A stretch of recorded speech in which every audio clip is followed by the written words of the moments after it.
So tell us, and just jump out if you want to go first, how has your instruction changed since you have gone to a one-to-one environment? I would say I spend less time managing my kids and more time guiding my kids.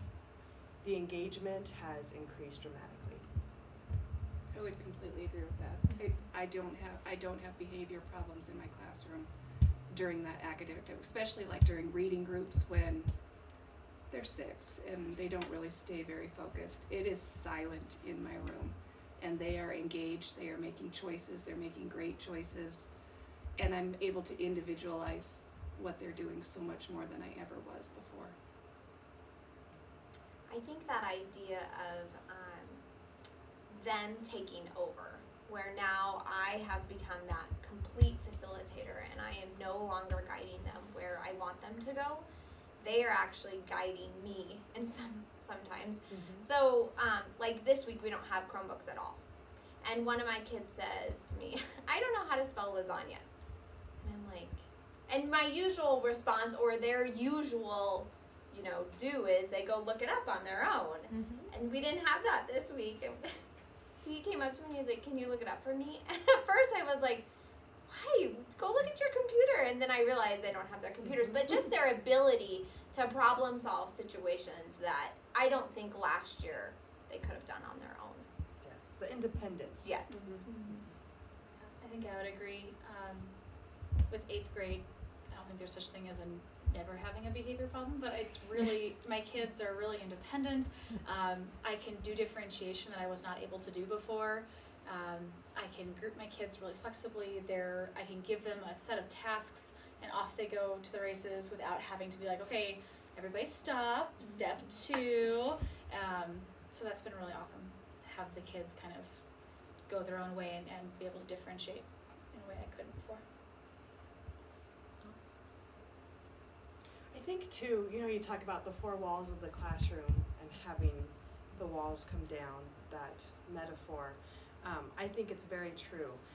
Just in the way my kids communicate, I see where they go into our classroom stream and they, ask things like, when is this homework assignment due? Or this is a really cool website that I found. Or just that ability to communicate with each other, not between 8 and 3, has been very significant.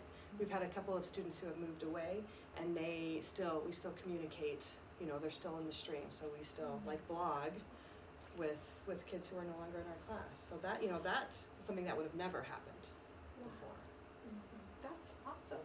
I think the increase in responsibility too has been great for my middle school kids. There is no more, well, I left it in my locker so I couldn't do it last night. It's, oh, I got on Schoology, my kids had an absolute fit, one of my PDFs didn't work, and I was still on Schoology trying to find the article and it wouldn't open right. And so it's been great that there's no more excuses. They know where their homework is, the due date is posted, they can post it anytime after 3 o'clock or whatever, so that's been great for my 8th graders to not have excuses anymore. I think they have accountability for their own work and they truly want to put the effort into their work and they want it to look good because it's there. Everyone can see it. And it's no longer about, well, that's just between Mrs. Orr and myself. We have QR codes down our hall where you can walk down and you can scan it. And that is real time, ready to go. Anyone can see it as long as they scan it. And so they have that idea that, wow, this is real. Like, this is a website we've created. This Authentic. is, yeah. Mm-hmm. Yes, authentic audiences. Mm-hmm. And I think that communication with home, because of the classrooms that have been set up in the Google Classroom, if my parents want to work on a reading skill with their children, they can actually physically go into the classroom and do the same kind of activities that we're doing in class as practice at home. Same way with the math.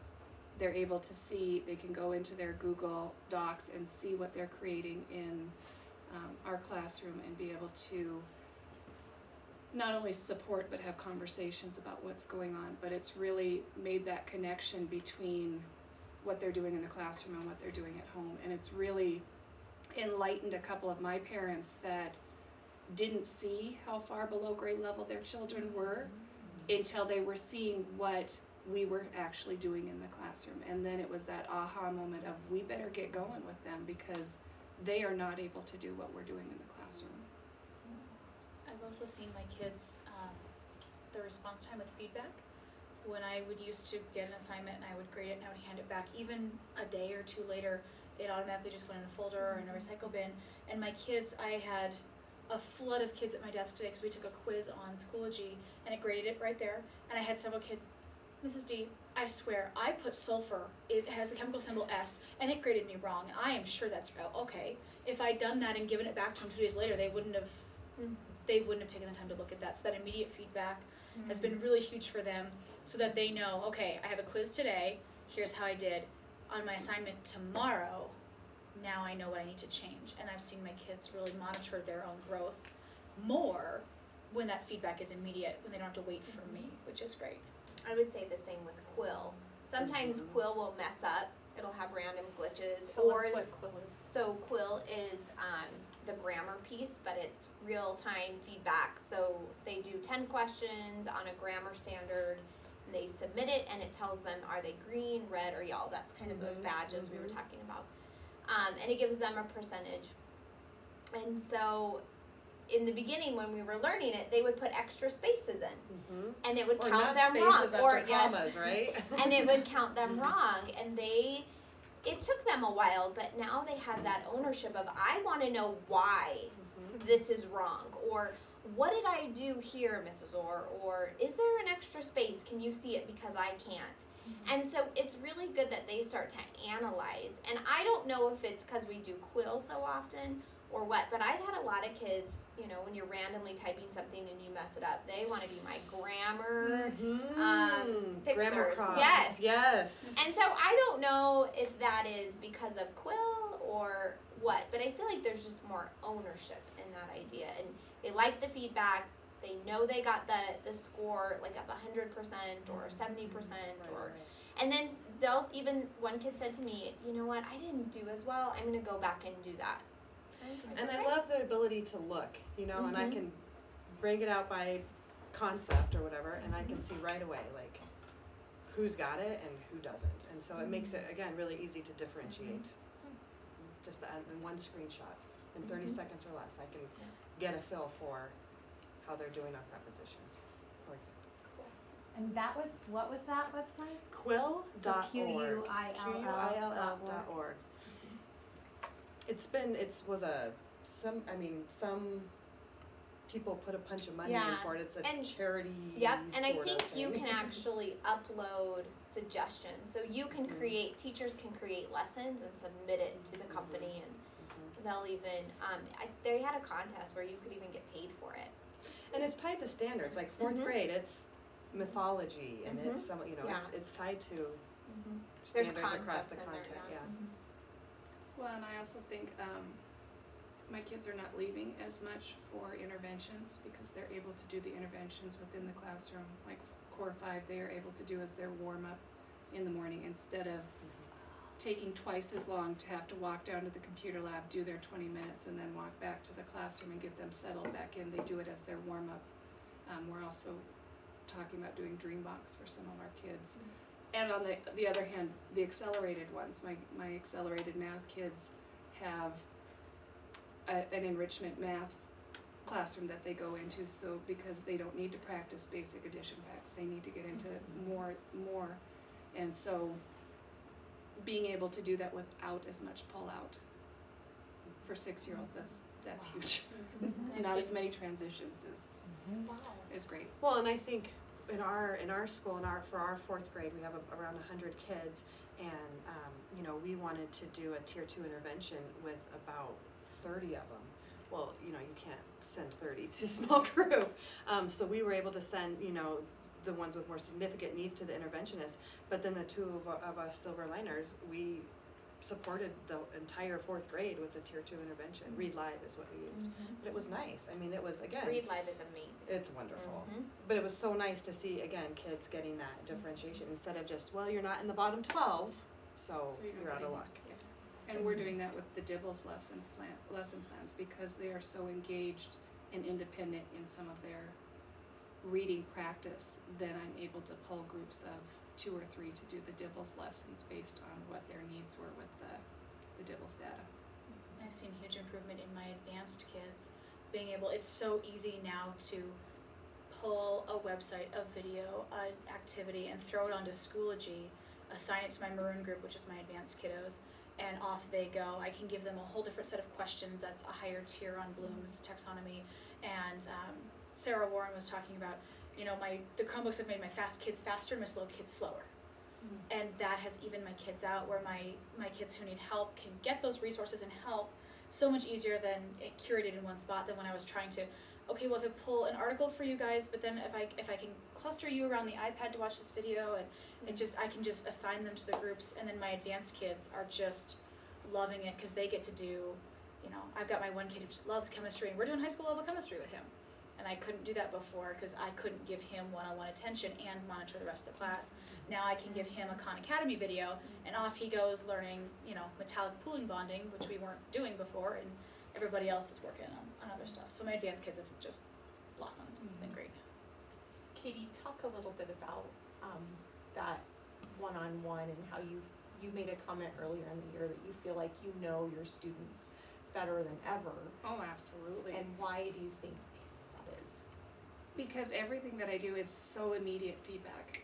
You know, as soon as they've done something, I have that data back from them. Even, I mean, the dreaded reading tests that we said let's sit on our desk because we hate scoring those. We're taking those as a survey, and then they're immediately scored through Flubaroo. So we have their reading scores that day within 5 minutes of them taking it, and so then I can gear instructions so much faster, and I'm not spending an hour grading all those unit tests.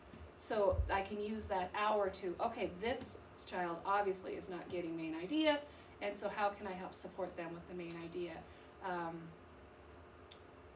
Right now we're working on, I'm not sure, I'm not sure how it's working, but with Step Up to Writing, creating some digital tools where they're able to use some of those tools online to organize their writing. Like stars and bars, is Mhm. But more flexible, that they can create their own template for what they're able to do. But then while they're doing that, and I don't have nearly as many copies, which makes our office very happy, but while they're doing that, I'm really able to see what they're doing and wander around instead of spelling words for them every single time. They know when the red line is underneath there, they don't know how to spell the word, and they can figure out what tools to be able to use to figure that out. So it has taken me out of the role of monitor to actually engaging in the learning process and saying, okay, this isn't a topic sentence, you know, how are we going to do that? And not having 20 other behavior problems because I'm engaged with one student. And our flexible groupings with reading and with math, it has just allowed me to do so much more small group pulled out, individual lesson planning. I have 3 kids in my classroom that are, I mean, they're below kindergarten level, below entry to kindergarten, and I can actually work with them, even though they're on IEPs. I can work with them in the classroom, whereas before it was, I'd like to, but I you know, and so it really has made a huge difference. I know my kids. I'm able to communicate with my kids and my parents more about what they're able to do. I think they get more accomplished within a day because that engagement is so much higher. So I just feel like I really have a firm understanding, and then if I forget it, I have not a pile of papers that I have to dig through. I actually have something that I can access to be able to look back over things. Any questions or follow-up before we move on to the second question? No? Awesome, good job, ladies. So question number 2 is a mystery. What changes have you seen in your students? Wow, I kind of hit that already, right? Mhm. Ownership. Engagement. Problem solvers. Problem, yes, they can solve their own problems. They teach me how to solve problems sometimes. And they help each other. That was my concern with first graders using technology was, I mean, it took us 2 weeks to figure out how to log on. I mean, to be perfectly honest, it was rough, and I was really doubting the ability. I'm pretty sure I cried on the first day. It's an A, type an A, you know. But once we got past that, and you have the haves and the have-nots, the ones that have been exposed to technology and the ones who have not been exposed to technology, and they help each other, and they know things that I don't know. And so when we come with a problem, I have a little guy in my classroom that is so motivated to learn that he actually goes in and we do something in class, and then he makes 4 different copies on different topics at home every night. But he will go around and tell everyone else what they need to be doing. And so you create that collaborative environment in them being able to help each other, and it's not always the teacher that has to share that knowledge with them. I think a change that I saw happened probably in October.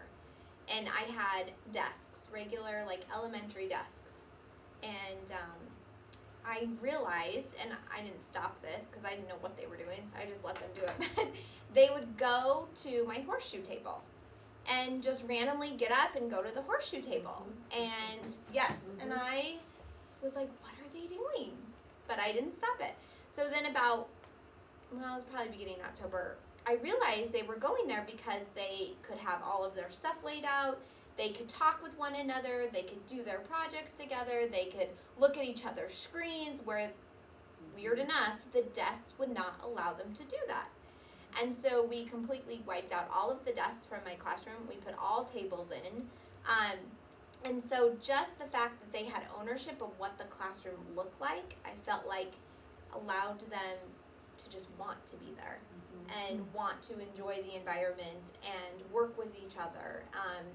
And I would say that out of all my classes, I have put them through the ringer. I mean, I've given them technology one-to-one, we have no desks, we have backpacks on the back of our seats, and they have handled it with grace. We've had no meltdowns about it. And to an elementary student, a desk is a big deal. I mean, that's all of their stuff. And they wanted that change, and so why not allow them to make that change? Why am I going to stand in the way of something they want? Again, ownership. Yeah. And recognizing their needs. I've seen a big change in writing. I think that's probably where I have seen the most significant, because before it was sit and stare at the blank paper, sharpen your pencil 30 times, read the prompt, and now, you know, my kids, they write for fun, you know, they write, can we sing at recess because we're working on a story. They're doing a lot of collaborative stories. And then we talked about going through the writing process and revising and editing, and they would hate to revise because they'd have to cross things off, and then they would write it and we'd draw arrows, and then they'd have to rewrite the whole thing. And we don't do that, you know, I haven't had any pushback. You know, they peer edit and revise for fun, and it's wonderful, and it's so less time consuming that they, you know, they can turn it in, and I don't have to give up 45 more minutes of instruction for them to rewrite. And you assume that it's only going to follow through on a computer. Well, they took computers away this week, and we still are writing. Yep. And I had a little girl who struggles. She struggles in general. She wrote a beautiful paragraph on paper, and I was so proud of her. And so the skill of doing it on the computers, I feel like really came over into that paper and pencil, and I was amazed at what I got. I mean, like jaw on the floor, amazed. I was like, whoa, okay, good job. And I feel like part of that is because she's had that technology piece, and now that we've taken it away, she hasn't lost that though. I mean, it's still there. So that's that argument of, well, they won't be able to write on paper and pencil. They won't be able to use that. And I disagree, because I saw amazing things happen when I did take the computer away. I would say, yeah, that's very true. I never thought that till now, but we're writing stories from the perspective of mountain men. And so, yeah, but they have. But again, there's no pushback. You know, there's no pushback. It's writing, and that's something that my kids beg to do now. And the way they share documents and collaborate and share, you know, I get 3 or 4 stories unasked for, shared with me every day. And that didn't happen before. No, no. You know, maybe one or two students would be like, I wrote a story over the weekend, but even we don't have computers this week too, and I'm still getting 2 or 3 because they're doing it at home. Mhm. I had a girl, she likes to write, but she wrote a story from the perspective of a Ute Indian, and she wrote it on her piece of paper and turned it in, and then went home, rewrote it on her Google Doc, revised it, embellished it, shared it with me on her own. Well, and just without having the Chromebooks, and I don't think you really realize how integrated it is to everything that you're doing until they're gone. I knew we were using them a lot and in a lot of different ways, but then when they were gone, it was a very sad day. And they came back yesterday, and when the kids walked in this morning, I mean, you thought it was Christmas morning. They were so excited, and we were doing our whole group reading lesson, and probably 14 times, are we done? So can we do the Chromebooks now? Can we do our Chromebooks now? Can we do?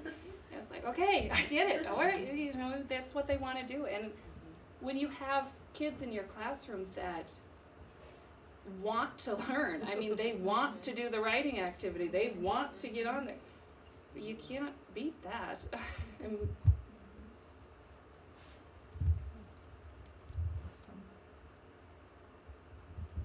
Callie, did you want to say anything? No, I think we kind of covered it. These elementary teachers are just Chatting. It's allowed my 8th graders to kind of talk beyond section 1, talking to section 1, section 2, talking to section 2. Because Google Drive allows them to share with anybody, so they're not even confined to my class. It's Steve's class, and my class can communicate and share things. That's been cool. No walls, right? No walls. Yeah, right. Okay. So talk about what lessons have been the most transformative, and why do you think? Or units, you can talk about units, lessons. Can I talk about not a specific lesson? Absolutely. It's been a shift, I think, for me more than anything. I no longer give an assignment, I give a menu of assignments for everything. And I have my groups divided into maroon is advanced, gold is grade level, and white is I need a little extra help. And the kids, I put them in a group based on test scores and my personal observations for the first 2 quarters of the year. And then I gave my kids a survey and said, where do you feel you would be most successful? And for the most part, they lined up. The places that I was wrong, ironically, was kids placing themselves higher than I did. And so I have a kid who's on an IEP for math, and he has chosen the advanced route every time he's given the option. Because even though there's a lot of math, and he needs some help and he needs assistance, but by golly, he does the advanced work every time. So I lay out the assignments. I say, this is the maroon track, this is the gold, this is the white track, and I can assign those on Schoology, or I can physically give them out, and then I say, all right, here's the deal. If you are a maroon student, you choose the maroon group, 100%. If you're a maroon student, you choose the gold group, 90%. Choose the white group, it's an 80%. And so they know if I'm doing the easy assignments, it's not worth full credit points because it's not above and beyond, it's not at my level. And the kids overwhelmingly select higher than I would have assigned them. So that's been kind of a shift for me, that I no longer just give out, here is your assignment. I give out, here are your choices, and then I've had to let go of some control and say, okay, here are my choices. And then there's pile number 4, which is your choice. And that's been a huge shift for me, to let go of that control and I have one kid who's like, yeah, can I turn my element research into an animated short movie? No. Yes, you can turn your element research into an animated short movie, sure. I don't know how to do that, but if you do, and that's something I would have never done before, is transform your element research into that kind of narrative structure.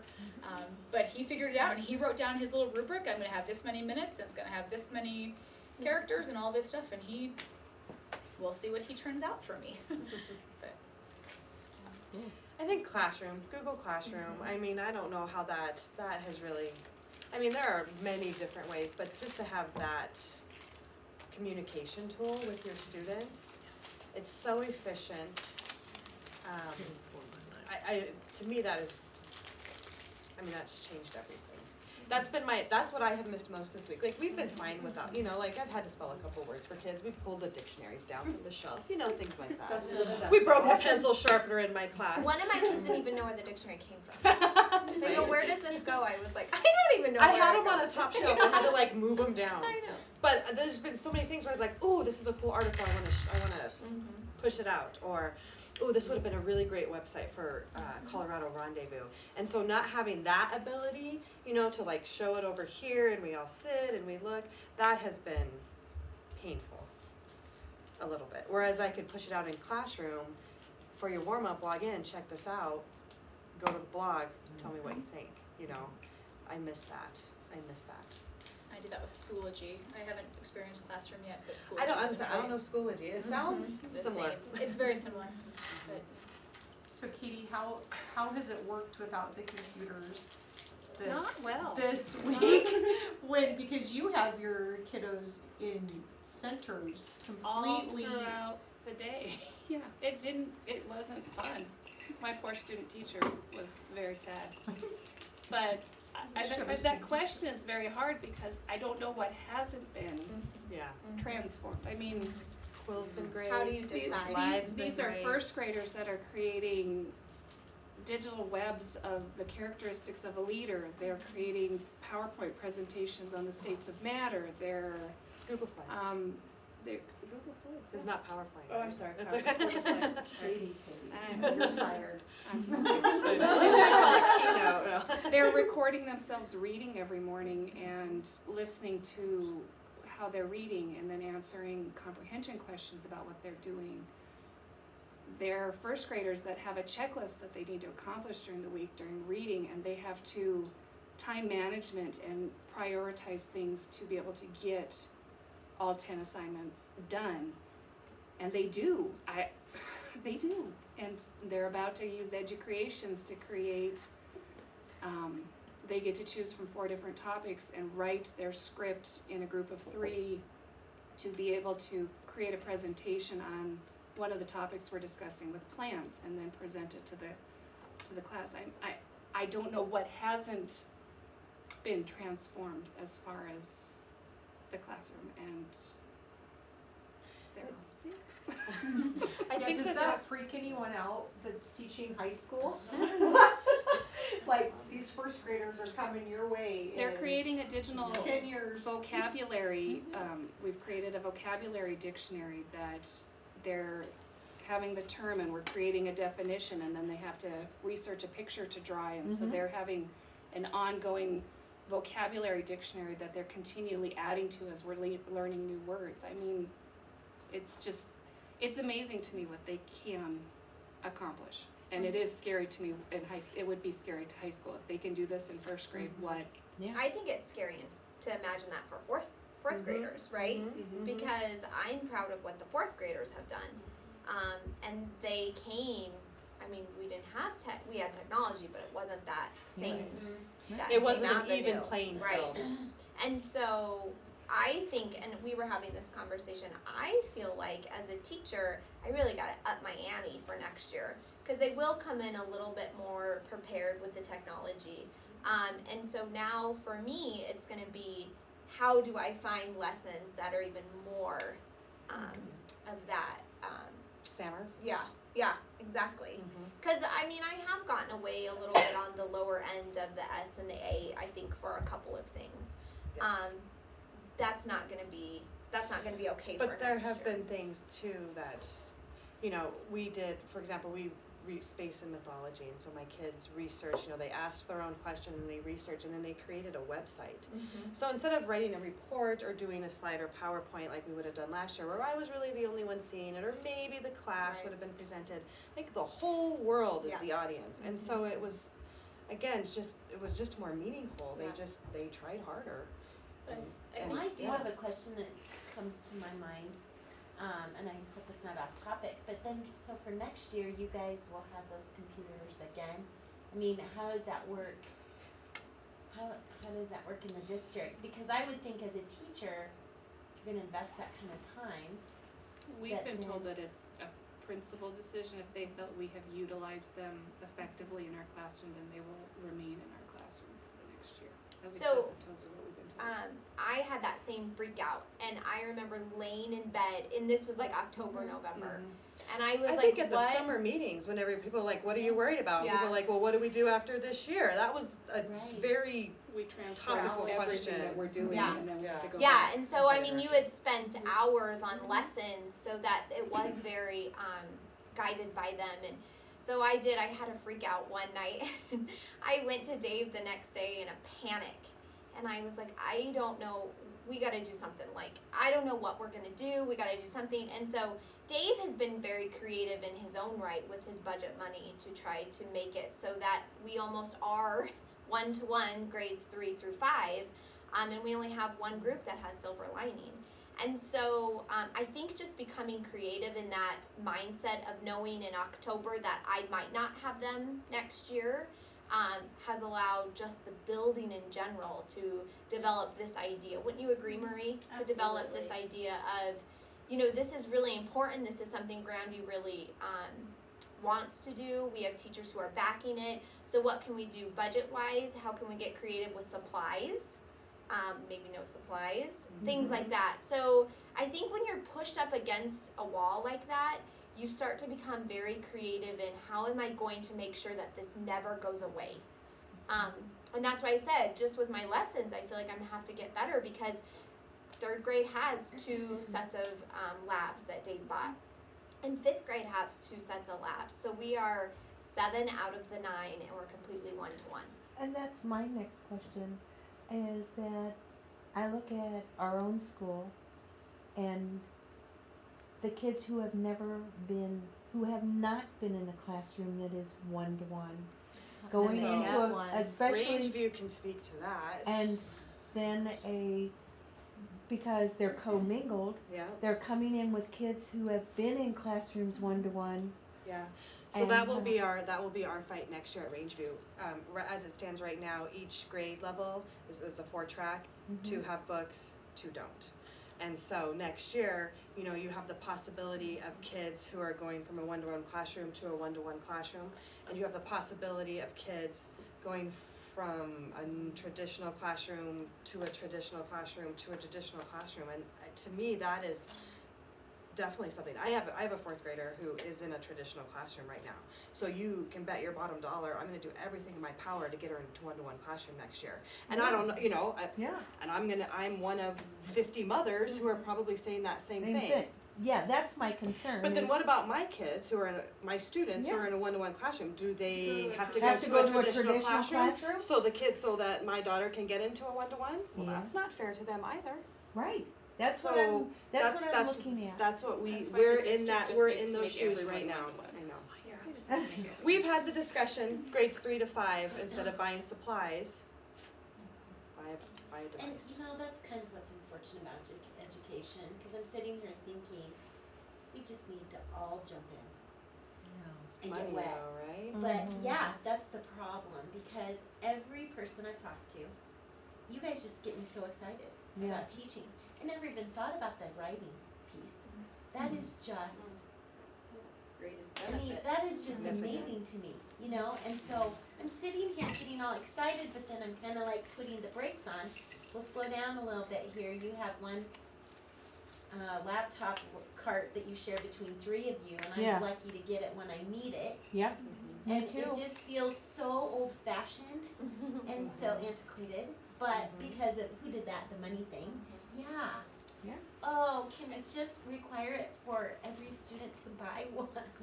I just wish we could I know that's been wave a a magic discussion, wand right? and. It has. I know it's think been a there's discussion in discussed all the everything. buildings. I think there are some pieces that transfer over, because I know when we lost the Chromebooks these last couple of weeks, I continued to give the 3 tracks of assignments, but instead of having, okay, Maroon Group is gonna watch this video, then do this assignment on Schoology, it was, you know, the old fashioned, here's the pile of maroons, here's the pile of golds, here's the pile of whites, and then the kids went through and picked papers.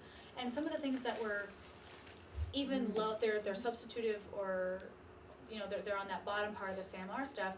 It's not the fact that I had the kids type their notes on Google Drive. That was a substitution activity. It's the fact that when I had a kid who didn't understand the vocab word we wrote, he went to Google and searched it.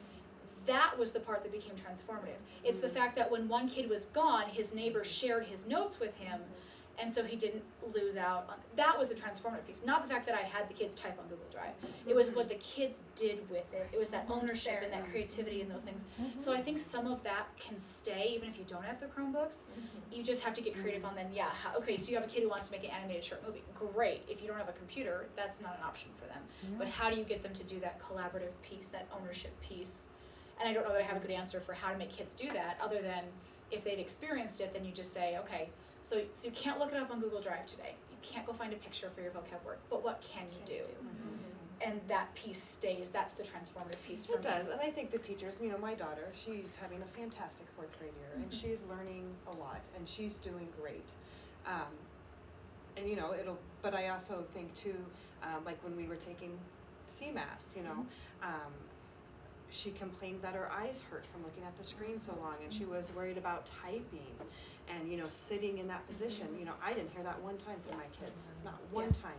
And nor did I have to help them problem solve how to do things on the computer. Use the tool. They When we first did CMAS last year, I had kids in a panic because they didn't know how to move, or they weren't very good with the trackpad or whatever. And so you can tell there was a level of anxiety. And there was probably a level of anxiety on my part as well.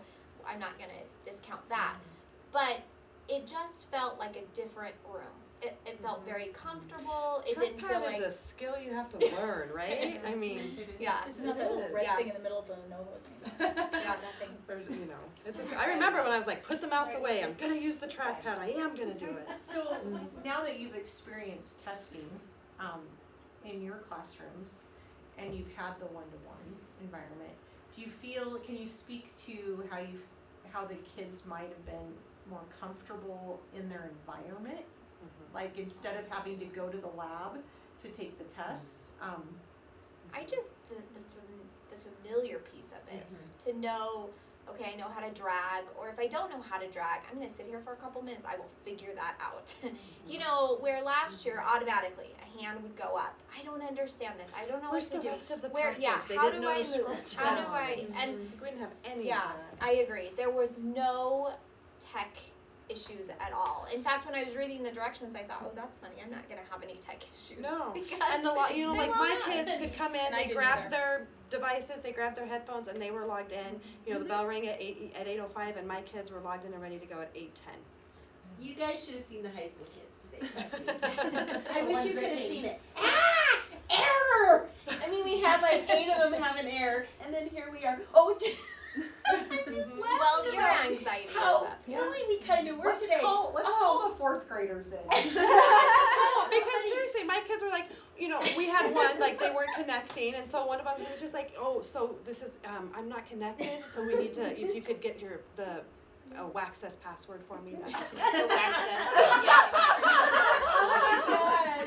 And we did, and we moved on. It wasn't, you know, it wasn't panicked at all. But I think in the other classrooms, you know, so I had more time to joke and lighten the mood and talk a little bit about the seriousness of it, whereas I think in the other classrooms, the log-in piece of it was pretty substantial, Yeah. because you don't Oh log in yeah, every it took day. us It was 15 super minutes easy. just to get logged in. And on the 8th grade level, because we have so many silver linings here at Windsor Middle School, all of that was gone. All of that anxiety was gone. Yes, we had tech glitches here, but my kids immediately raised their hand. I walked over, they said, Mrs. Jones, this is what's wrong. I've tried this. I said, let's try this, and this. We worked through the glitches, we got them all fixed, and my kids looked at me and said, we're glad we got you. Because their glitches lasted less than a minute. And so me being tech savvy was able to make them tech savvy, and so they were feeling even more comfortable. So I really think with the silver linings here, that really does reduce the anxiety level. I would agree. Yeah. But my I think so, concern too. was, and I saw it in my ELL kids, I have ELLs in another level, and they did not fare well. They did not, because of their lack of technical integration, had the same kind of panic anxieties that you had at the high school level. think it just was one less thing to worry about. I know how to get the Chromebook, I know how to log on, I know how to do all this stuff. Yeah. So it's just one less thing Yeah. to worry about. It just was business as usual. Come and get your Chromebook, get your headphones. I Yeah. think we'll even do better tomorrow. Keep Mhm. working. Oh, yeah. And Yeah, I think it's and the the idea of a fatigue. community of learners. Like, Mhm. once we shifted that as, I don't know either, but we're gonna try, all that anxiety and hands Mhm. going up and I need Yeah. to be fixed and stuff, that just went away. Yeah. Like, it just that shift of, Yeah. you know, atmosphere, We'll figure it out. understanding. We'll Instead figure of, like, oh my gosh, it's, Yeah. yeah. let's figure this out. Yeah. It is amazing when you just propose it in that way. Mhm. Yeah, the kids thought tech lectures were funny. Like, hey, I got an error we haven't seen before. This is cool. What am I gonna do? As opposed to like, I have an error. I don't know what to do. Yeah.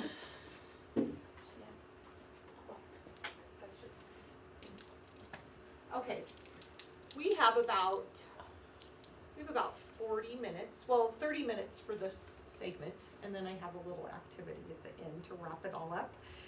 But, would you guys need a break? Does everybody need to stand up and stretch, or do you wanna keep going? Everybody's good? Okay. Okay. All right, plow forward. So what digital tools do you use on a regular basis that you can't live without? And I think we already covered Google Classroom is number one at the top of that. Schoology. I think Flubaroo Right? is great. Oh, for We grading. started doing that for our spelling tests, so, and Sheila and I were trying to do all these things that were not, and then we finally were like, Flubaroo, that's the way to do it. Oh, But what I like about it is the kids pick their name for the spelling test. They pick their parents' email, which I was amazed how many of them knew their parents' emails. I guess that's where I had thought they're not gonna know their parents' email, but they do. And we take the test, and I grade it 2 seconds later, and it's at their parents' email. And so it's great because I no longer have to grade it.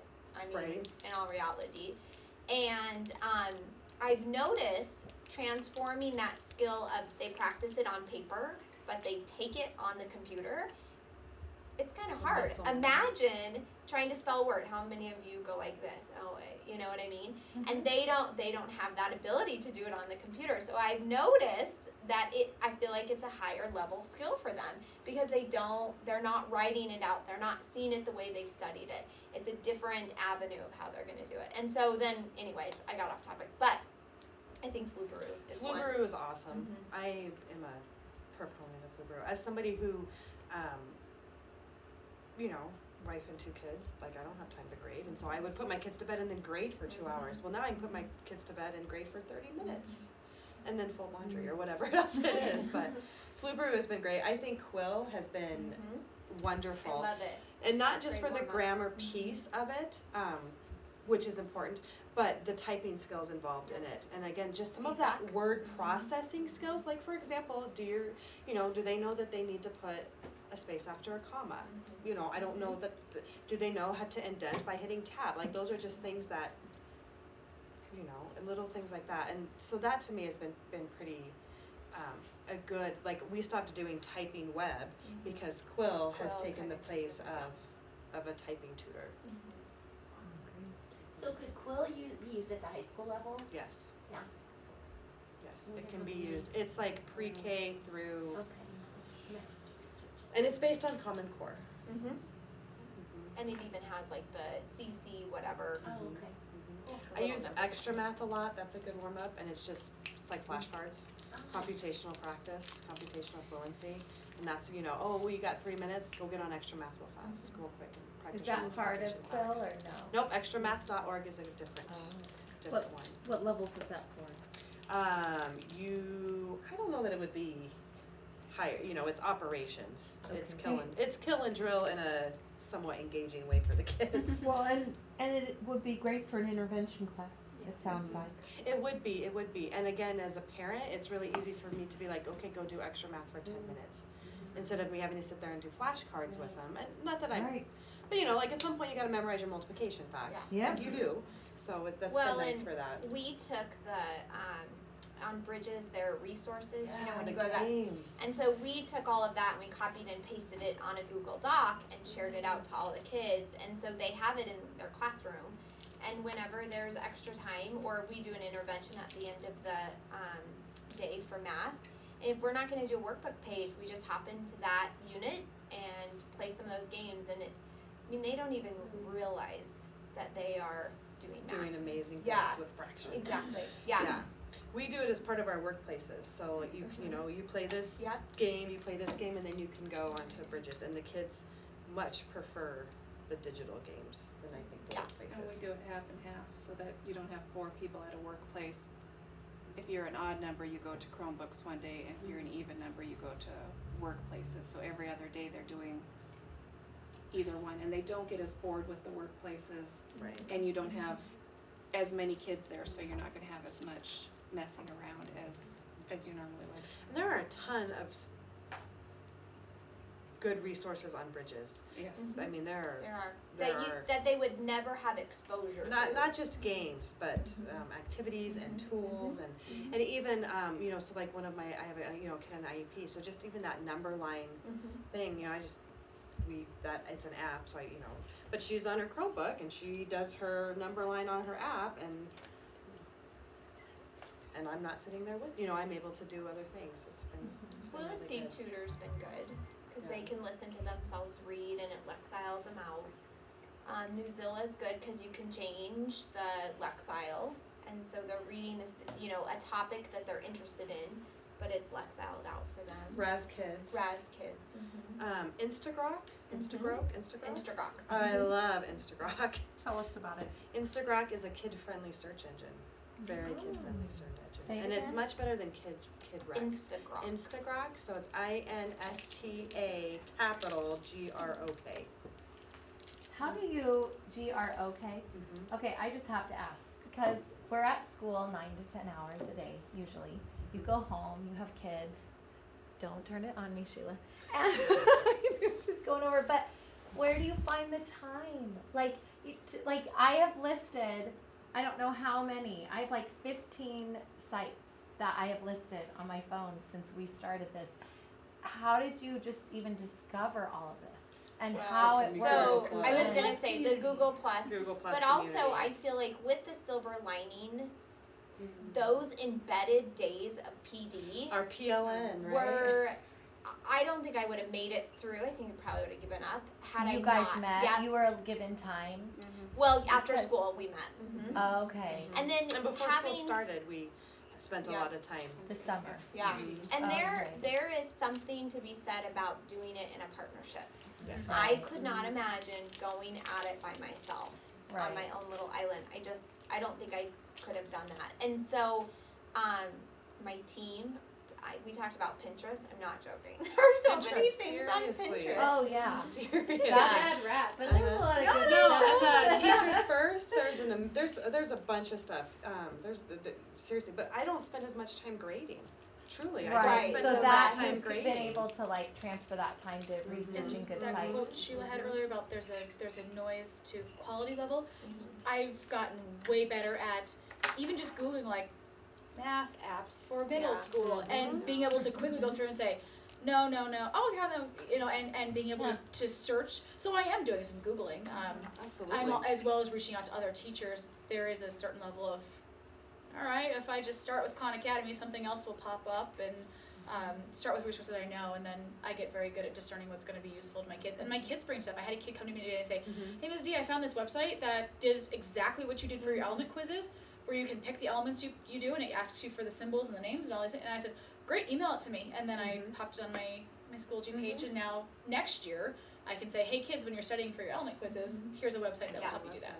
There's something to be said too about something new as a teacher. And so for 9 years, I feel like I've done the same thing. When this opportunity, when I had this opportunity, I feel like I was rejuvenated. And so I was okay with spending 4 or 5 hours trying to You're figure excited. something out. Yeah, it was something exciting. And as I got into the lessons, I was like, oh, this is going to be so cool. And to see it in action is Yeah, so I think it rejuvenates you, and you're okay spending that amount of time. And it's a lot of time. I'm not going to sugarcoat it. It is a lot of time, but I feel like it's been time well spent. And you get better at it. And I agree. You do. The grading, this last 2 weeks, I have a stack of papers and I've slogged down, I've gotten caught up. Whereas before that some of those things that Schoology would grade for me, fill in the blanks or multiple choice or short answers that Schoology would just do for me, you know, that time can then be spent doing other things. But I would say that, and you tell me, but I'm still overwhelmed. You know, there are still Oh yeah. 100 things that I would love to try Mm-hmm. that I just That it can't. that I haven't yet. So how do you manage that?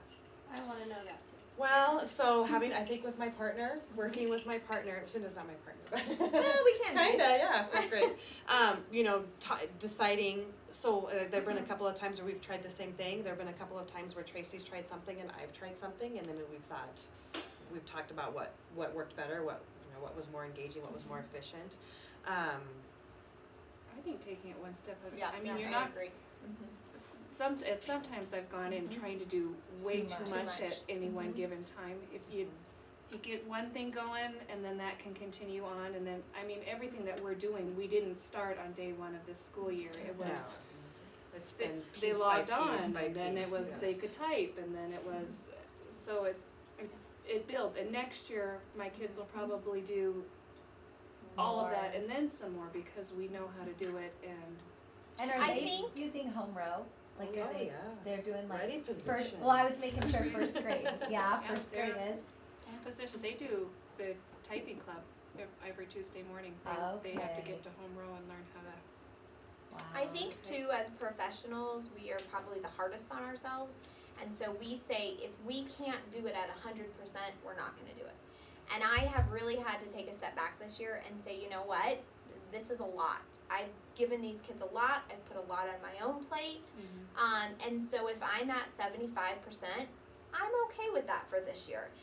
That has been a mental change on me because I have seen so much progress in my students. So not being at 100% is all right at the moment.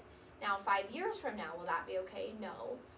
But I think every year you just add a layer and not putting all this stress on yourself to be where you think you should be because that's normally where you're functioning at. I know at the beginning of the year I was freaked out because I didn't think my kids were functioning at a level that they should have been. I just had to give it time. Like you go slow to go fast kind of a deal. And That's true. I had to be okay with that. And as professionals in teaching, we're not okay with that. So it's a mind shift. Well, and I think it's so good for them to see things fail because we had a monumental fail this week that was 45 minutes in the computer lab and nothing managed to get accomplished. But they saw that problem solving, that there's multiple different ways of looking at it, and that it's okay to try something and for it not to work. And that's a learning process for them as well. I mean, and they were helping us problem solve. They were trying to figure out what the problem was. We were trying to get a folder created with 2 documents in that folder so that all of them would have a copy, but they're not sharing the same copy, and it wasn't fun. But we eventually figured it out, and they were so proud of it once they got it accomplished. I mean, they were so excited about it, and it's okay for them to see us fail. And you pick one thing and you start there, and there are things that I've had to tell myself, you know, I don't think I was a bad educator last year when I didn't have one-to-one. So, you know what, we didn't do Lewis dot models on the computer. We put the computers away for 3 days and we learned how to do Lewis dot and Bohr models. So And that's okay that they're not on the computers every day doing things. When we do lab days, we don't even get them out. We do labs hands-on. That's okay. So there are certain things that I've had to say, oh, I wish I could have supplemented this or done this, but you know what? It's okay that we didn't. And next year, if I have more time, now that I've got this lesson transformed, then next year I'll work on the next one. And you know, and you just kind of, like Cindy said, you have to come in and be okay with that. Yes, could I have done more? I could have, but I think my kids are getting really good stuff, and they're getting a lot of skills that they wouldn't have gotten already. I think to go along with that, the thing that Tracy and I talk a lot about, and we kind of joke like our buddy Sammer, like Sammer, where are you at? Sammer, how's Sammer? How's Sammer? Do you guys know Sammer? Okay. Because some people are like, I don't know. He's our buddy. Yeah, Sammer, right? And so, at first, a lot of it was like, ooh, I just want to try this. Yeah. Like, no standard. It just looked really cool, and I just want to try it. And so a lot of it I had to take a step back and think, well, you know, am I just doing it because it's cool and the kids like it, or, you know, what is my end What's the goal in mind? purpose? And that to me, you know, at the beginning it was just like, ooh, let's just do this because it's cool. It looks fun, right? And then, you know, now as I am much more discerning about what I am, you know, I have become much more of a technology snob. You know what I mean? Like, I'm not just gonna try it because it looks cool. Like, at the end of the day, what's it doing for my kids? What's it doing for my students? Where am I in SAMR? And that's exactly the transformation we talk about. It's not about the technology. At the end of the day, it's not. No. It's just a tool to get those kiddos to higher levels of thinking. And it sounds to me like all of you have transformed your instructional approaches, whether it be technology or not, to help your kids achieve their goals and to provide a personalized, more personalized learning environment for each student in your class. Well, and on a first grade level, one of the biggest obstacles with any kind of research that we've ever tried to do is having access to resources that first graders can read. And especially at the beginning of the school year, because they're not independent readers.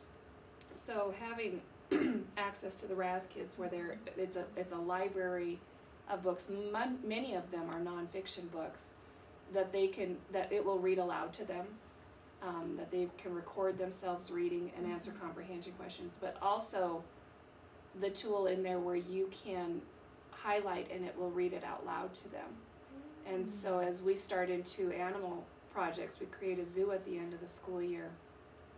I'm going to take that piece out entirely of having to dumb down what they're learning because it's not on their reading level, to being able to highlight even those kids that still can't read. They can highlight and listen to that information and pick out the important pieces of information and contribute to that collaborative process.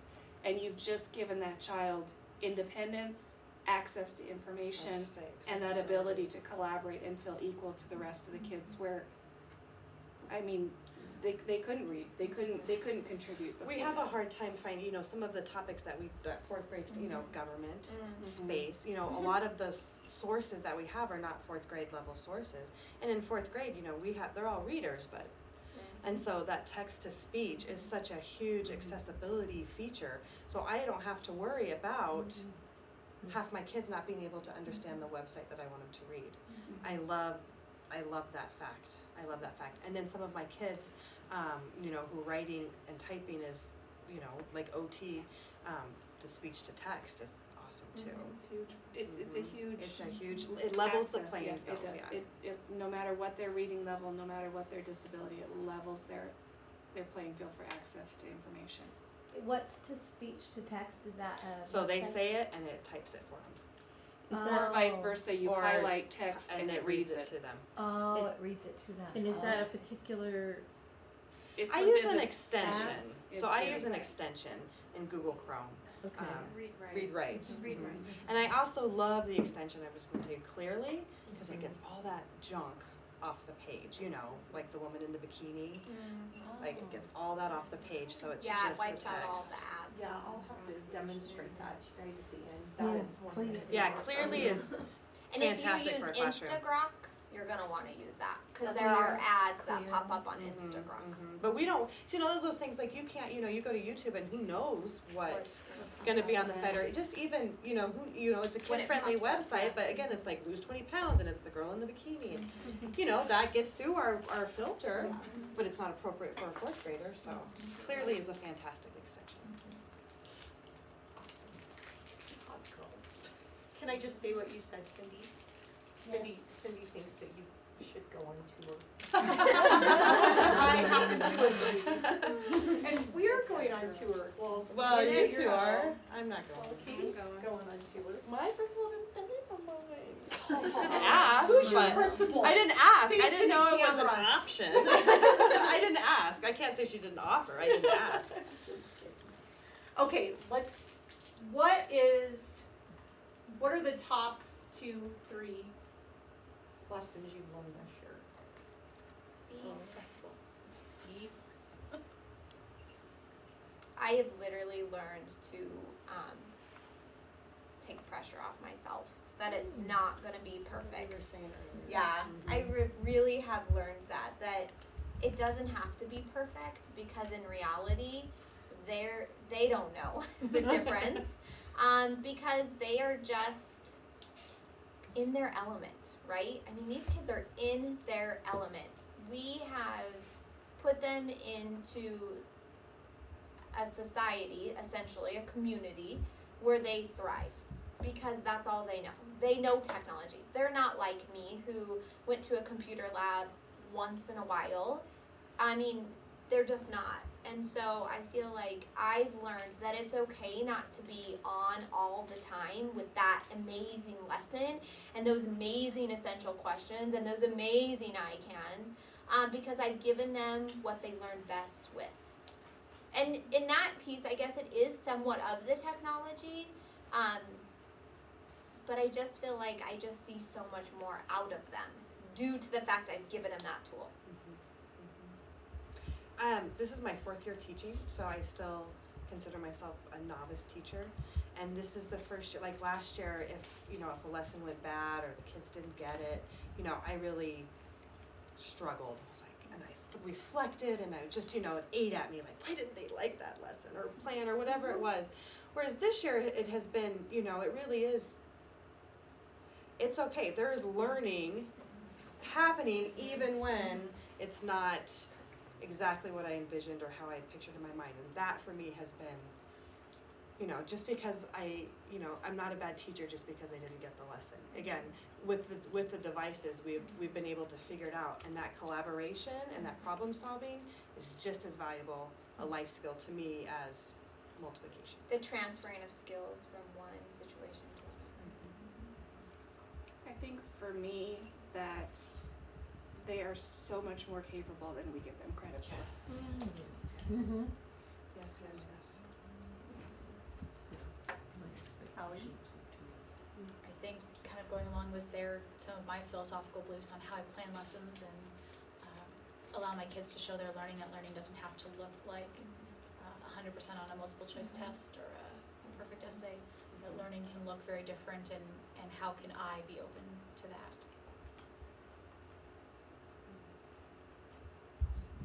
I just want to throw another question in. Has it changed the way Katie, you talked about this a little bit, but has it changed the way you communicate with parents, or your ability to be more transparent? Make your classroom walls come down a little bit, I'm wondering? I feel that, and you guys may, I feel that, with the child online protection, like that's something that I lose sleep about, just knowing that they can go to any website anytime they want, that is something that I worry about. Has it been an issue in my classroom? Absolutely not. It hasn't been at all. One of the things that we struggled is we don't send as many papers home. I don't send a stack of papers home on Friday.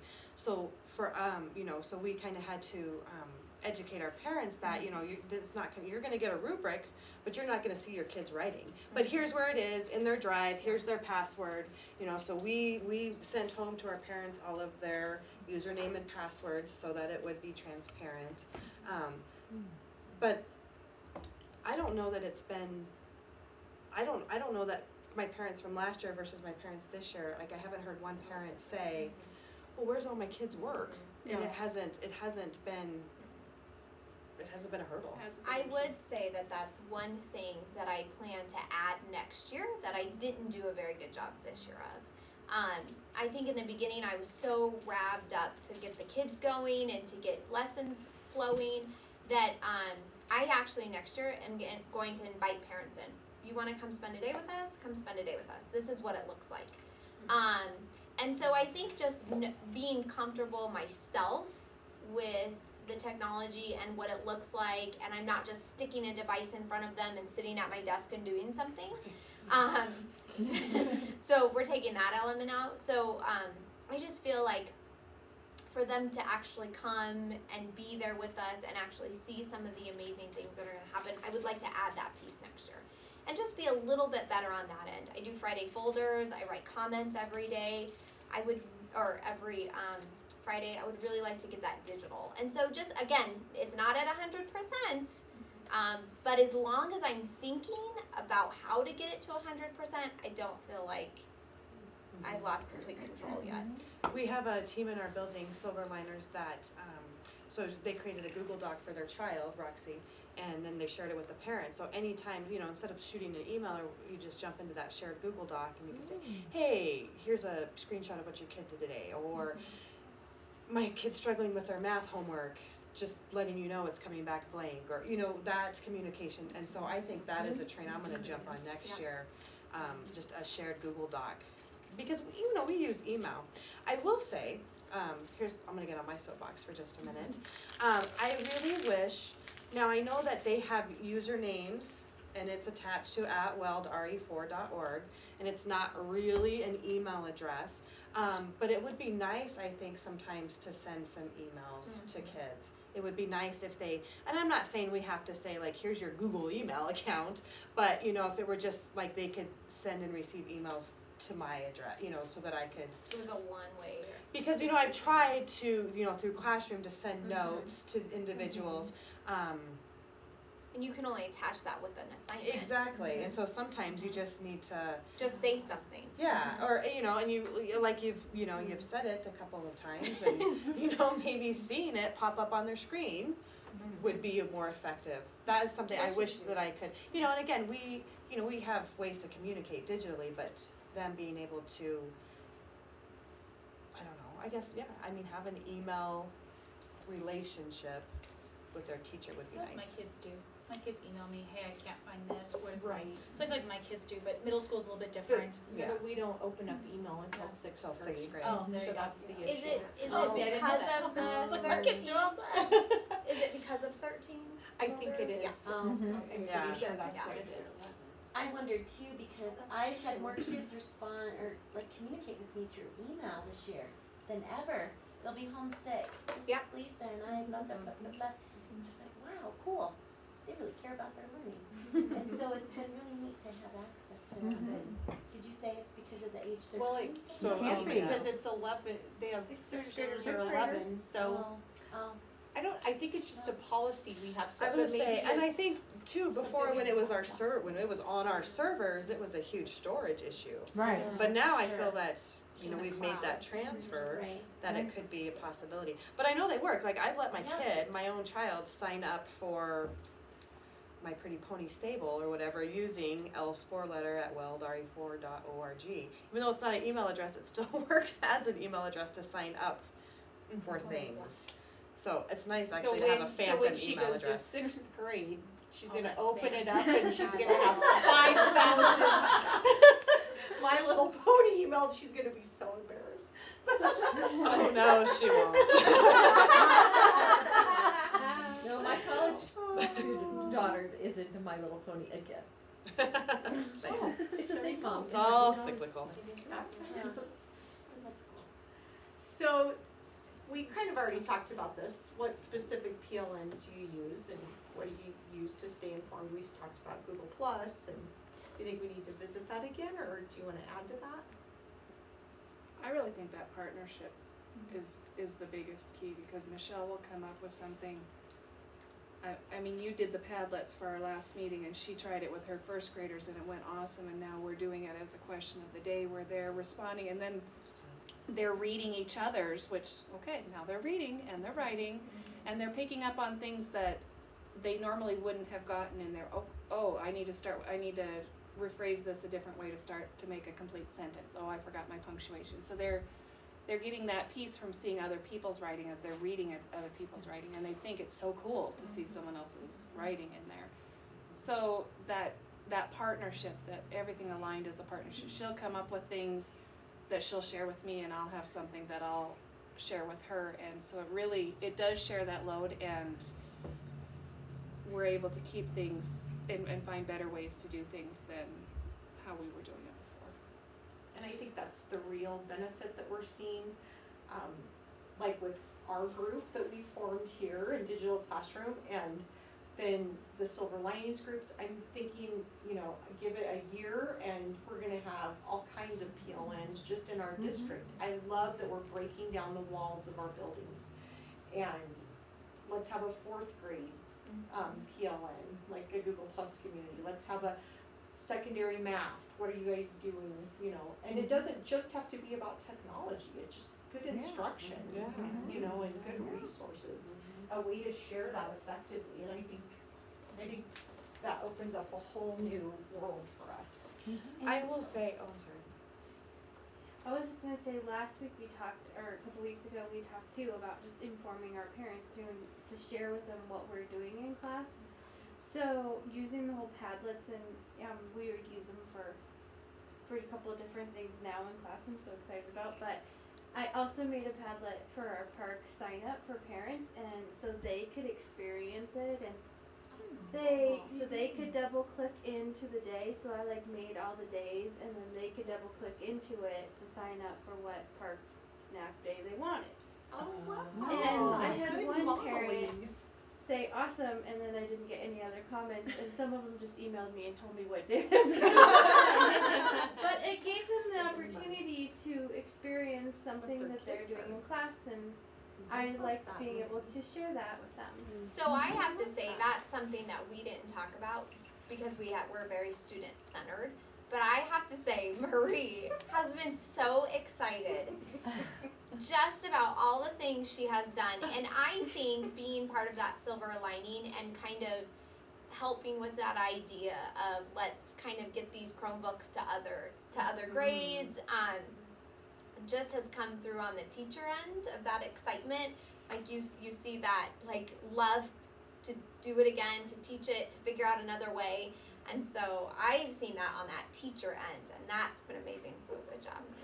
Like She with by far any is the luck- most excited. With any luck, Flubaroo will work. When you Well, figure it out, does it's work. miraculous. But I talked to the staff about it before I really knew. I was just like, but this is so cool, Dave. You should really. She was really excited. Right. That's why I did it. But now I like that Socrative a little bit better because it automatically grades for you. Except then I gave that as a quiz, and my kids took it 4 times, and I don't even know what they were doing. So it takes some learning. Like I'm gonna have to show them the scores and say you can't take it 4 times. Like take it once. Like, what are you doing? How fun that they wanted to take it. Yeah. Average. There's We just 100% chalked right that behind up it. to some learning opportunities. So I had the same Yeah, thing. that's My first Flubaroo quiz, you know, it's good to know Flubaroo before you set up a quiz planning to use Flubaroo. That's very true. I had to throw that test out because it didn't work. Or don't push turn in until you have actually done Yeah. the assignment. Yeah. That's a big There's one. been some That won't let me do anything. Or- Yeah, you've You already have to turned go it and in. Yeah, you have to Or we talked unzone. about Mhm. how we have to do some things in announcements instead of assignments, but I don't remember now what it was. But I fixed it and it works now. Oh, it didn't mark them as done. It didn't Right. mark them as turned in. Right. If you did. Yeah, that has to be Yeah. nice. Announcements are more like It has to be sharing in. Yeah. Yeah. and surveys. But you know what, Cinda, I think you're right on, because I always come back to Rome wasn't built in a day. Right. You know, and I teach at CSU, this teacher licensure program, and I tell them, I have not arrived yet. And they kind of look at me like I'm crazy. And this one gal pulled me aside and said, all right, I gotta confess, I've decided if you haven't arrived yet, there is no hope for me. But what I'm trying to send the message, doesn't matter how long you've been teaching, there's always new learning. Yeah. And I am more excited about education than I ever have been. I mean, I've always been excited about education, but you guys just really lit the spark. And thank you for coming. Thank you for taking Yes. time out of your schedule today to come in. No, it's fun. Really cool. It is really fun, and Which it's is been good really advice. exciting. Yeah. Which is good advice, one step at a time. Yeah. Right. Try Well, one But be thing. open to new things and And- try new things, because you and never know. And I would say you're here, but really your being here just represents how much work you've done this whole year, how many risks you've taken, how many times you've failed and picked yourself back up. Publicly. And you know what I'm saying? In the hours of Googling, whoops, that didn't work, whoops, that website. I mean, I just appreciate that Yeah. you've shared all of that with us and. I like when it's like, okay, hang on, I'm gonna just push this back out in classroom. Okay, refresh your screens, is it there? Yeah. Yeah. Okay, hang on. Yeah. Wait, Hang on. Okay, refresh, how's it there? Right? Okay, wait, let me try this one more. Just one more time. But instead of being like, oh, I didn't make these 30 copy, you know, it was 5 minutes of them seeing me figure it out, and Yep. and That was us Yay. with testing today. Just a second, let me go refresh. Yeah. Is it there? But you know you've arrived when one of the kids in your class goes, oh, just let me do it for you.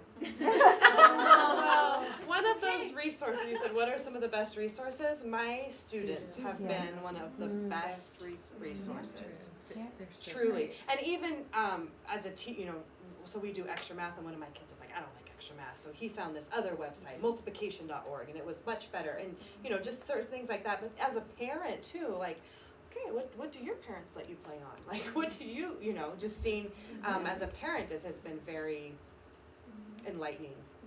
Oh, okay, well, all the kids are doing that. It's okay for Lily to go to Pop Trunk or whatever it is, you know what I mean? And then there's other ones that, oh no, no, No. no, thank you, Nope. but no. Yes. It's been very, because that, again, something I worry about, policing what they see, right? Making sure that it's appropriate, and that, as a parent or a teacher, that is, that's a fear. And just just to go along with that, do you feel like you have to be, like, we've had parents say, well, it just makes teaching so much easier, and teachers just throw no. the It's kids not in front of a easy. screen all day. And then they just sit at their desk That's and why eat I said bonbons. next year I would love to invite them in. I have more confidence in myself. I have more confidence in what it looks like. And so they can't come sit with me on a Sunday while it takes me 4 hours to figure it out.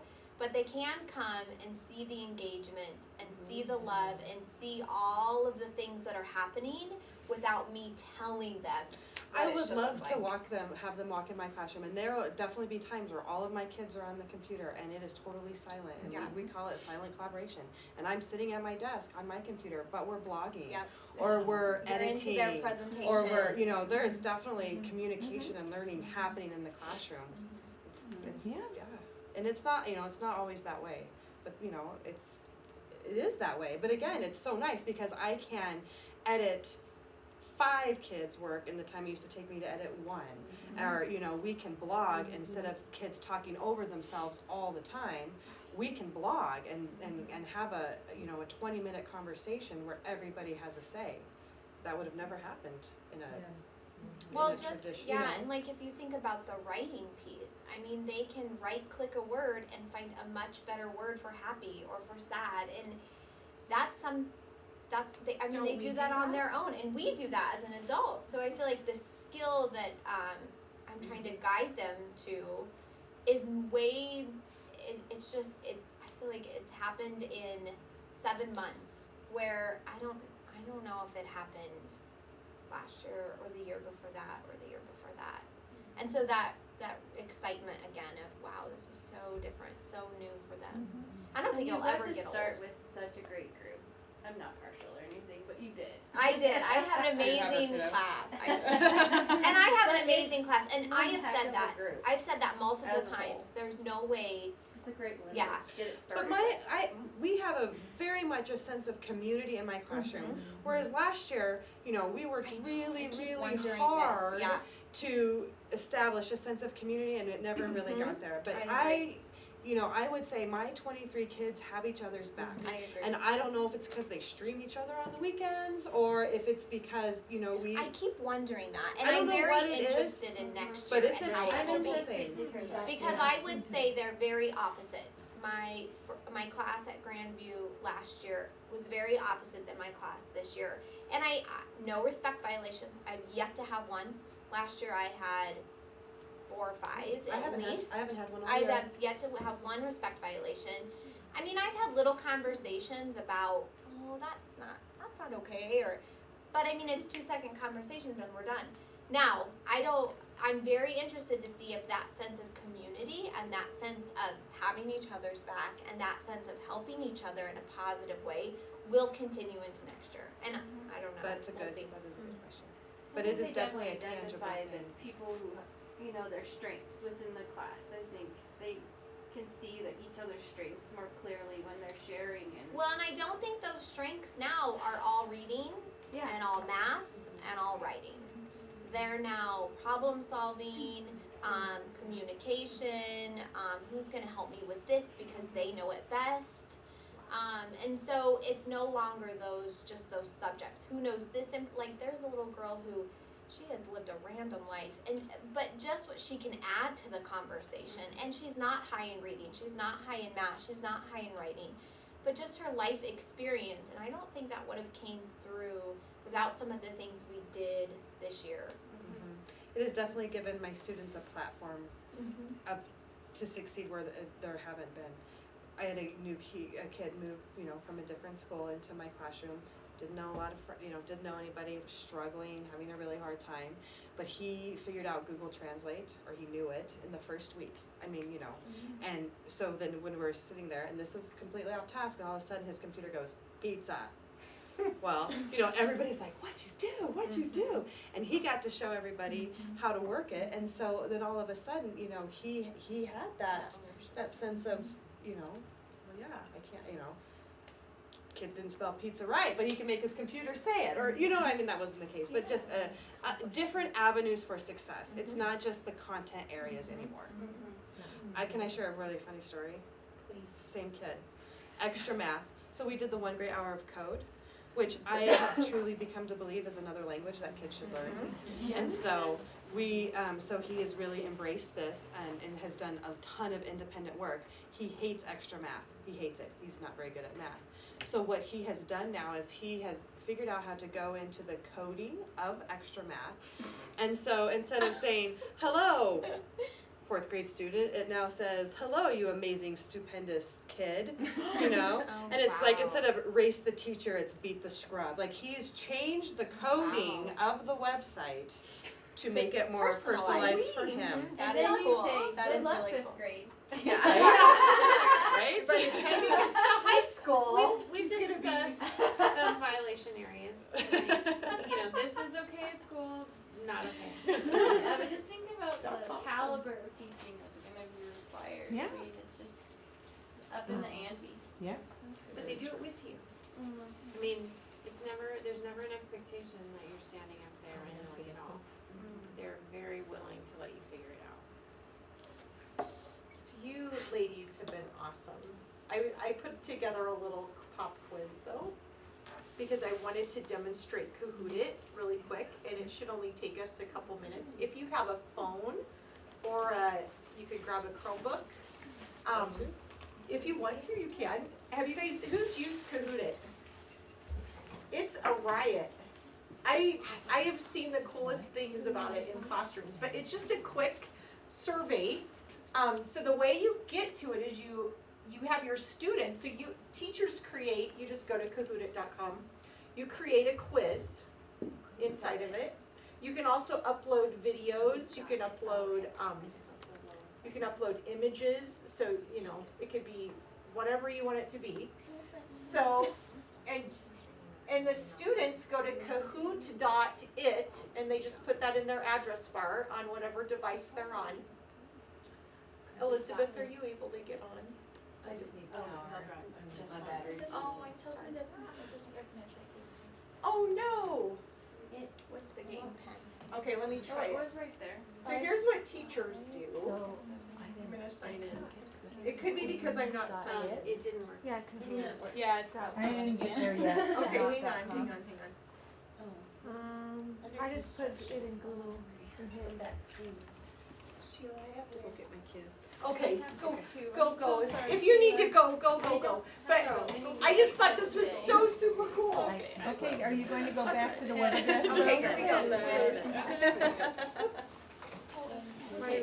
Here up at the top, on the right. Remember, we're talking about high school meeting. Okay, I'm not gonna go forever. Kind of a weird. Thanks, Miss Katie. Thank you. Everybody. Bye, Thank Katie. you. I somehow, I keep Sheila, Evelyn, thank you. Oh, you know what? So, I have to go to Google. We'll Docs. demonstrate because we'll do it Okay. another Okay. time. Okay. I Okay. don't even Okay. play with it. another gathering. Okay. Let me know. Or Email okay, me, okay. email Or me. send Okay, so us I get your Well, email. your and you then can we'll make URL make it and forward and to your you. stuff. Well, Okay. I Yeah, know, sure. I know what Okay. everybody, Yeah. everybody, Thank okay. you. Yeah, and I have yet to schedule. I'm sorry, yes, okay. I just Keep seeing minutes come by. Thanks for coming. Okay, alright. Share that with us, 'cause I. Yeah, share that with us, please. I will. Share, I'll- share today's thing. You can I'll show do them that the right intro now. quiz. Okay. You have that over on the right. Whose phone, is that Mine. yours, Wendy? It's mine. Oh, okay. So what, I don't, So over on the right hand side where it says the Kahoot intro quiz. oh, wait, don't leave without your gift. Pick a gift. They're not so kind, it's just little. I appreciate you guys coming though. Thank you so much. So are You guys should go on tour. I know, right? You come clean my house and do my laundry, I'm on it. You can be on that Google plane. Yeah, we're trying. All I want is a Google t-shirt and they won't even give it to me. Thank you, Sheila. And cookies. I have Okay, some. apparently. There you go, you got it. This is my favorite part of going to like the Yeah. No, I don't. So where are you parked? Or even the Oh, left? right there. Okay, so just go to the right. The And right? there's a door out. Yeah. Oh, The right. Here we go. Yes. I get to now go throw people in the air for 2 hours. Alright. Yeah, we're teaching an aerials class for CSU. So I said, we get to go spot. Cause I can't fly anymore with my knees. Yeah, I think it is. And And it's then Saturday, After so I like can still do that, three- but instead of I had using my- 2 surgeries, 3 surgeries as a direct result of flying aerials, and I was like, I think that's a sign that I should stop flying. Oh my gosh. No, sorry. Cool. How are you? You did great tonight, by the way. I had no idea all that great stuff. I had another one last year at the end I of love it. yeah, at the end of the year, I took the last week of school. Good job. I got picked up by a car. I was just demoing, and I was like, don't actually throw me. And he was demoing, and he picked me up, and he gave me a little toss to put me down, and I sure said meniscus again. Well, and why, my question is, So, why to aren't any the extent, it's even schools now. going out the same But way it's that? one of those where the arthritis is starting to get to me, Wizard like my ability to Not, exercise. we've kind of, as a district, And I don't even have not done that from the district level, but we encouraged proactive principals and teachers that are on their staffs have encouraged their principals So to they do basically that. said until So, you are And we've encouraged full-time teachers, well, confined these, to Cindy either and Deb wheelchair got crutches, donor's choice, we're I gonna mean, they, or not Deb, and so Cindy right now and it's Justin. right now So I one mean, month, we one touch. totally encourage For a that, day. we But encourage until it's outside the permanent, box they wanna thinking. wait. We encourage you to explore, Yeah. bring just seems like there's- BYOB, It's just, BYO. there's a finite number that we need. And I was in fundraising for a long time and I'm just like, this Were is you? so doable, yeah. yeah, help us. I mean, I would do it over the summer, how many books do we actually need? How many are we lacking? many To Cards. go one-to-one, Yeah, so that's the big question. Do we want it to be one-to-one in the classroom, or do we want kids to be able to take them home with them? no, just in the Just in the classroom? classroom. Then we feel like we're hitting 2,400 kids with the Silver Linings program alone. But then So, we have more than that. we do, so, well, we have double that. But then we could do some number crunching and figure out what we need. Then the thing is that Trevor is always really outspoken about, and because he should be, is the sustainability issue.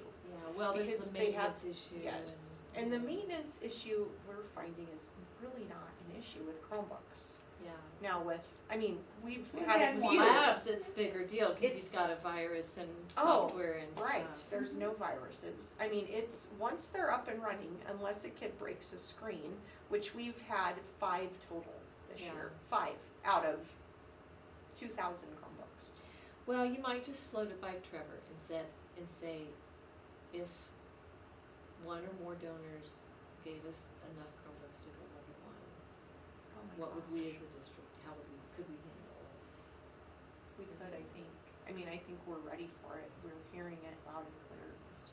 just seems like such a no-brainer. I mean, it just seems, like I said, You it's a hear finite this, number. you hear what they're saying, and Well, it's, and, I mean, this week, because our Silver Linings teachers didn't have their Chromebooks, we already share among 1, 2, 3, 4 teachers one set, and now they've taken Right. our set. And we just, I'm like, it's the horse at the starting gate. Yeah. yeah, And we I know. so, I just think we need to do it, I don't think we can afford to wait another year. And the other part about it is that Trevor is really, really adamant that every Silver Lining set, every donation set, that if there's more than 20 units, we It has to have have to a have a cart. cart. And so that's an Well, additional, you just roll that into the yeah. You grant have or whatever to, that you you're have- raising money Yeah, for. you almost have to, Oh, because you yeah. can't be How are plugged, you and you're gonna- gonna blow circuits, and Yeah. those carts are made to charge Yeah. 30 Chromebooks. Yeah. So, yeah, if you, gosh, Elizabeth, if you would want to help us, I would love to do that over the summer. I would love to do that. that would be awesome. Cause yeah, you're right, it's a no-brainer. I mean, we need them, and we need them fast, because teachers are fighting Because, I mean, I'm just because you're thinking getting we kids could who, get- the equity well, issue is. that's it, that's the bigger issue, Mhm. is that you then have segregation. Mhm. The traditional classroom versus, And Maggie's good at this too, she knows how to write Yeah. grants Yep. and stuff. But I'm just thinking, you know, you could get Best Buy to donate a cart, you could get Google to donate 5 carts, they just slap their little stickers on the side, whatever they Mhm. want to. We don't you well, know, and, just- and you have to know that one of the biggest donors that has not been well tapped into is CenturyLink, who is still a subsidiary, or has a subsidiary of Quest.